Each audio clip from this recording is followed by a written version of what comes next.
people, it's good to see you again. It's your buddy Tactical, back with another axe. Today we got the ColdSteel Trail Boss.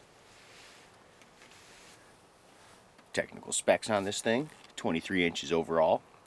Blade length is 4.5 inch. The top of the axe is 6.5 inch. And the weight is 2 pounds 7 ounces. And you can usually find it for around $30 to $35.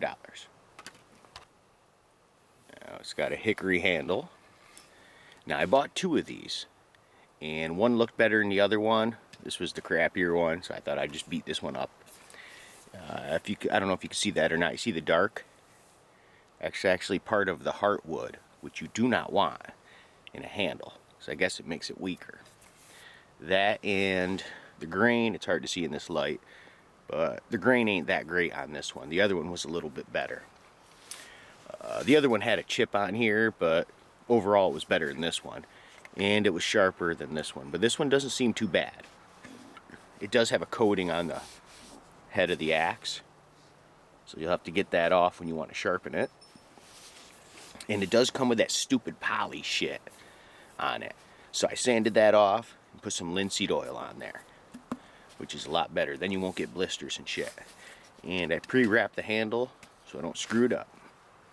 So I'm just in search of a good budget price packable axe. And this being 23 inch, at first I was like, oh, that might be a little bit too long. But this morning I did like about 3 miles through the woods. And I alternated between having it on the pack and carrying it, just to see if it would annoy the shit out of me. And actually it's not bad. It didn't really bother me at all. So I'm thinking probably sport even like a 25, maybe a 26 inch. And anything bigger than that might be just a little bit too big to carry with you all the time. You know, granted, if you're staying out the woods for a month, you're going to want a freaking full-size felling axe. But just for hiking and backpacking and shit, this is actually a decent size. It's not too big. I thought it would be too big, but it's not. It is doable. Try the initial sharpness. Like I said, this one wasn't as sharp as the other one. And actually, I just pushed a little bit. Yeah. Okay. Yeah, it's duller than I thought it was. Yeah, this ain't too sharp actually. You know, I always can sharpen it up, of course, but I just want to do the initial impressions. You know, when you buy it out the box, what is it like? So it's kind of hit and miss, you know. Like I said, my other one's sharper, so you never know what you're gonna freaking get. Yeah, but the sharpness ain't that great. It's okay, but eh. Now, if you notice the shape of the head, it's pretty wide. So I'm thinking this thing will be a good splitter. Better than chopping, I think. But let's go try it out. Okay, we got about a 5.5 inch piece. It's a little wet too, and there is some knots down there. Let's see how it goes. Okay, this 23 inch axe takes this. Ooh, I like that. That's promising. Like I said, I think this is going to be a good splitter. Better than a chopper.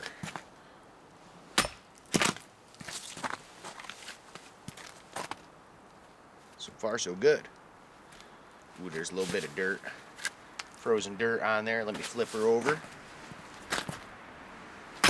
Wow. Actually, that was really freaking easy. I got some little half pieces here. Let's see how this goes.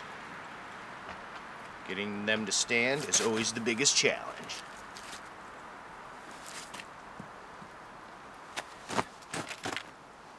Wow. This thing actually fucking, excuse my French, chops like a mofo. Couple knots right here. Aha.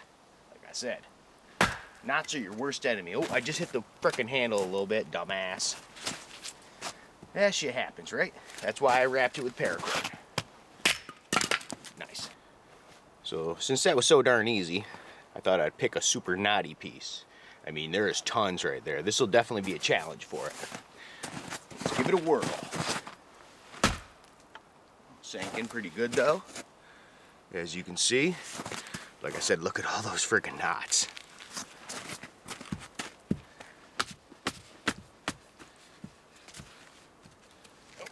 Get out of there, come on now.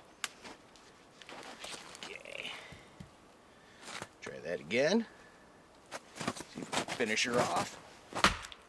Well, starting to split it, but that's going to be tough getting through that.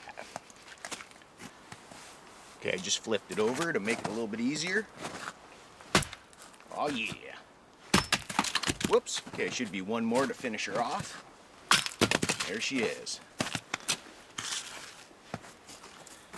Not bad. A couple more just because I got to get a fire going. It's freaking cold out here.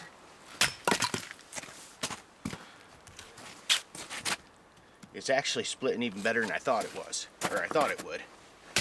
Ooh, that's a good one. Look at that mofo. Look at those crazy ass knots in there. If my base was bigger, I'd just pound it down and split it. But I need a new base. This thing's getting beat. Hey.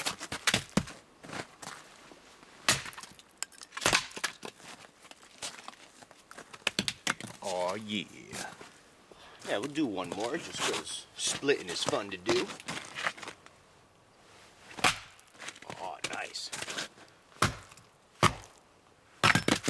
See how this thing does on delimbing. Let's get this one out of the way. I already cut that one last time. This is about a 2.5 inch branch. Now this log is covered with frickin' ice. So.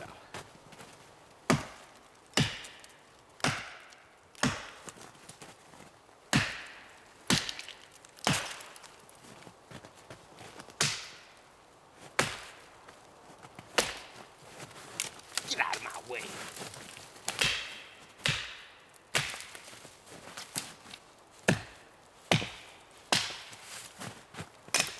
Yeah, not a problem, man. It could be sharper, but it's got a lot of mass to it. As you can see, this log's got like at least an inch of ice on top, so I got to chop through that first just to get to the frozen log. Let's do it.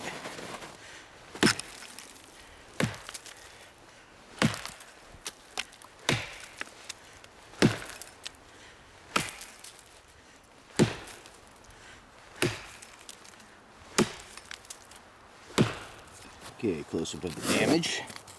And that was even through. You can see how thick this freaking ice is. That's almost an inch. But that was 10 hits. Compared to the Condor woodworker axe I use. I know it's full of ice, but you can still kind of see how deep it was. And that was 10 hits. So this thing chops better than I thought it did. Take a close-up of the finish and the edge. Here's the edge for you. Perfect. The finish was pretty good. A couple scuffs. That's where the sticker was. I just didn't get it off all the way. Over here you can see some scuffs and shit. But it's not even through it or nothing. And so the finish held up well. It's funny, it almost seems a hair sharper now that you get some of that finish off the frickin' blade. A little bit better. But yeah, so 30 bucks, man. This thing is really good. Oh, there's the noon whistle. You know what time it is. It's time for one of these. Oh, okay, I lied. I already opened it. Damn it. Anyways. Sorry about that. Yeah. Dude, this is impressive for $30. A lot of people can't afford one of the super awesome Gransford Brooks or even a Wetterlings. You know, those go for over $100. This is $30 friggin' dollars, man. Quite impressed with this. Like I said, just take that stupid poly or shellac coating off, sand it down, do some boiled linseed oil on there, and, you know, protect the neck, and this thing's ready to roll. This thing is totally worth it, and I think everybody should have 2 of these frickin' things. Come on, guys, we waste a lot more than 30 bucks on a lot shittier stuff, and this thing is like really worth it. I'm very impressed with it. Now, 1 to 10, I'd probably give it around a 7. Like I said, I haven't tested a lot of axes, especially side by side. I'll have to do that soon. Then I'll really be able to give you guys some good feedback. But so far, you've seen what it did. It split like a mofo. This thing split awesome. Chopping wasn't bad. It did good at that too. I'm not chopping down live trees or nothing, but chopping down dead shit, it worked pretty well. So I definitely would recommend it. Like I said, you should have 2 of these things. And until the next time we meet.